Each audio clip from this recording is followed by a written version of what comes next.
Hi hello ನಮಸ್ಕಾರ. ಈ ಟಾರ್ ರೋಡ್ಗೆ ಹೊಂದ್ಕೊಂಡಂಥ ಜಾಗ 22 ಗುಂಟೆ ಎಂಟಿ ಜಾಗ, ಖಾಲಿ ಜಾಗ. ಈ ಮಣ್ಣುಗುಡ್ಡೆ ಪಕ್ಕದಿಂದ ನೀವು ಹೋದರೆ ಸ್ಕ್ವೇರ್ ಆಗಿ ಇದೇನು ಉಳುಮೆ ಆಗಿಲ್ಲ. ಆ ಮಿಷಿನ್ ಮನೆ ಬೇರೆಯವ್ರ ಇದಕ್ಕೆ ಸೇರಿಕೊಳ್ಳುತ್ತೆ. ಈಗ ಸ್ಕ್ವೇರ್ ಆಗಿ ಬರುತ್ತೆ. ಅದ್ಬಸ್ ಕಲ್ಲೆಲ್ಲ ಆಗಿದೆ. North west road.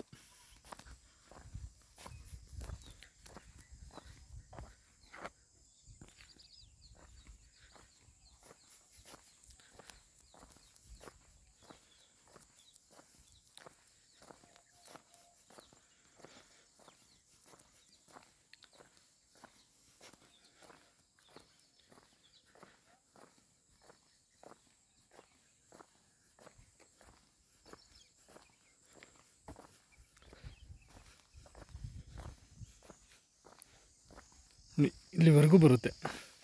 ಅದ್ಬಸ್ ಕಲ್ಲು ಹಾಕಿದಾರಲ್ಲ, ಮಧ್ಯ ಅದ್ಬಸ್ ಕಲ್ಲಾಗಿದೆ. ಸ್ಕ್ವೇರ್ ಆಗಿ ಬರುತ್ತೆ. ಇಲ್ಲಿ ಕಾಣೋದೇ ವಿಲೇಜು.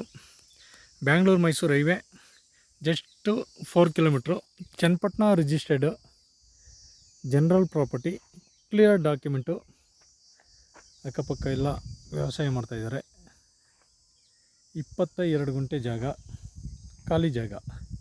ಎಲೆಕ್ಟ್ರಿಕಲ್ ಕನೆಕ್ಷನ್ ಇದೆ. ಇಲ್ಲಿ ವಾಟ್ರ್ ಸೋರ್ಸ್ಗೇನು ಸಮಸ್ಯೆ ಇಲ್ಲ. ಈ ಲ್ಯಾಂಡಿಂದ ಒಂದು 300-400 ಮೀಟ್ರಲ್ಲಿ ಒಂದು ದೊಡ್ಡ ಲೇಕ್ ಇದೆ. ನೀರಾವರಿಗೇನು ಸಮಸ್ಯೆ ಇಲ್ಲ. ಇಲ್ಲಿ ವಿಲೇಜ್ ಜಸ್ಟ್ ಒಂದು 300 ಮೀಟ್ರು ಅಷ್ಟೇ ಇರ್ತಕ್ಕಂಥದ್ದು. ಬ್ಯಾಂಗ್ಳೂರು 80 ಕಿಲೋಮೀಟ್ರ್ ಆಗುತ್ತೆ. ಚನ್ನಪಟ್ಟಣ ಬಸ್ ಸ್ಟ್ಯಾಂಡಿಂದ ಈ ಲ್ಯಾಂಡಿಗೆ 18 ಕಿಲೋಮೀಟ್ರ್ ಆಗುತ್ತೆ. ಬ್ಯಾಂಗ್ಳೂರು ಮೈಸೂರು ಹೊಸ ಹೈವೇಯಿಂದ 4 ಕಿಲೋಮೀಟ್ರ್ ಆಗುತ್ತೆ. Nearby Maddur last border. Maddur bus ಸ್ಟ್ಯಾಂಡ್ಗೆ 12 ಕಿಲೋಮೀಟ್ರ್ ಆಗುತ್ತೆ. ಬಟ್ ಈ ಲ್ಯಾಂಡು ಚನ್ನಪಟ್ಟಣ ರಿಜಿಸ್ಟ್ರೇಷನ್ನು, ರಾಮನಗರ ಜಿಲ್ಲೆ. Clear title, general property. Interested call ಮಾಡಿ. ಸಾಯಿಬಾಬಾ ಪ್ರಾಪರ್ಟೀಸ್, ಚನ್ನಪಟ್ಟಣ. ಟಾರ್ ರೋಡ್ಗೆ ಬೇಕು ಅನ್ನೋರಿಗೆ ಹೇಳಿ ಮಾಡಿಸಿದಂಥ ಜಾಗ. ಇಲ್ಲೆಲ್ಲ ಬೆಂಗಳೂರವ್ರು ತಗೊಂಡು ಫಾರ್ಮ್ ಹೌಸ್ಗಳು ಮಾಡ್ಕೊಂಡಿದ್ದಾರೆ. ಮತ್ತು ವಿಲೇಜು ಹತ್ತಿರ ಇರೋದ್ರಿಂದ ವಾಸಕ್ಕೆ ಯಾವುದೇ ರೀತಿ ಸಮಸ್ಯೆ ಇಲ್ಲ.